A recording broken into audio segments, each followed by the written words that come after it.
So, yun. So, yun guys, itutur ko kayo sa aming bahay. Tara na guys. Ano? Bago nga.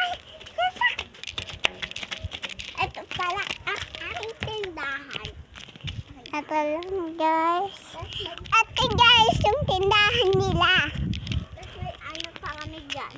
Mga gulay-gulay. Tapos meron kaming mga talong.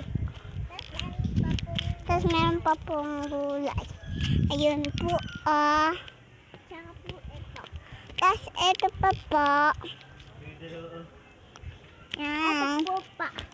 Ito pa pula. Tapos sa loob pa. At ito pa yung aming bahay. Tapos ito yung Dami. tindahan. Ito, kay Ate Maria to. At ito tindahan nila. Tapos ito yung bahay nila. Ito, alam niyo kung kanino to? I-commentin mo lang. Yung link Violet. Bye-bye. Paalam! Doon. Pabalik. So yun guys. Lumayo ka.